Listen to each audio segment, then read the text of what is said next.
My name is Mike Blossberg. And I'm JJ Plank. Today we'll be looking at the new Pasco wireless light sensor. Let's go ahead and open it up. So as Mike takes that out, I just want to point out that similar to some of our other wireless sensors, this sensor uses a coin cell battery and low energy Bluetooth to connect to our software. This sensor actually contains two different light detectors.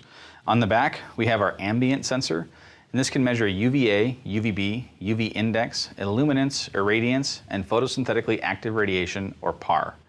On the front, we have our spot sensor, and this can measure red, green, blue, and white light intensity.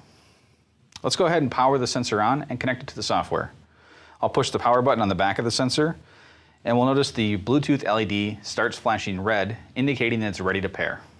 Okay, now that the sensor is ready to pair in our software, and we're using SparkView software, all we need to do is click on the Bluetooth icon at the top of the screen and then find the sensor in this available devices list. And it's easy for us to identify which sensor we're using because there's a 6-digit number written on the top of the sensor, and that 6-digit number matches the one that's shown here in our software.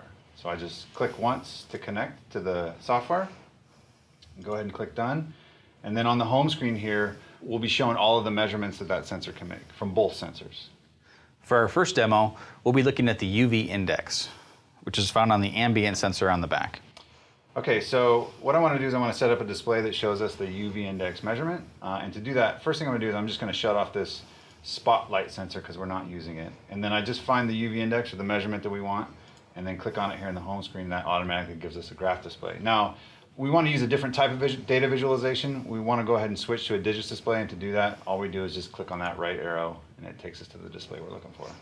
Indoors, we'll be using this UV LED flashlight as our light source, but you can also have students take the sensor outside and use the sun as their source.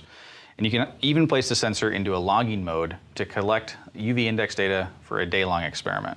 Okay, so before he turns the light on, I'm going to go ahead and click the start button here. We'll start recording data.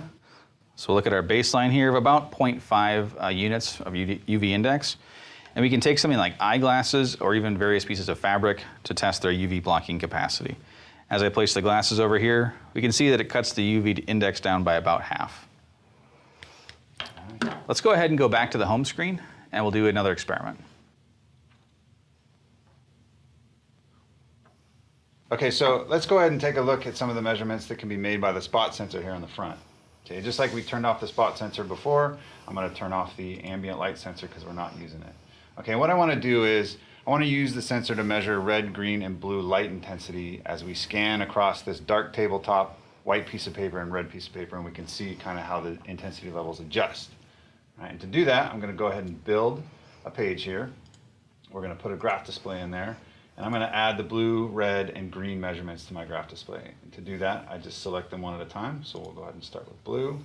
I'm going to add another y-axis, add red, and then the last one, I'm going to add green. All right.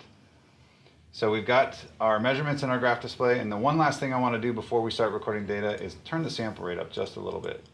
So let's go ahead and go to 10 Hertz. Okay, so we're ready. I'm going to go ahead and click Start. Mike's going to scan across, and I'm going to auto scale our graph here. All right, and I'm going to go ahead and click Stop. Okay, and as you can see here, we've got intensity measurements for all three colors, and at the beginning here across the dark surface, you'll see that the intensity is about the same for all of them, but nice and low. And then as he went up to the white light, it jumped up in intensity on all three of them. And then when he scanned across the red paper, you see here that the blue and the green intensities drop below the red. And that's because the way we see color is we actually see the light that's being reflected from the surface. All the other colors are being absorbed. So red paper, we expect to see red light. For more information on this and other wireless sensors, please visit pasco.com/wireless. Thanks for watching.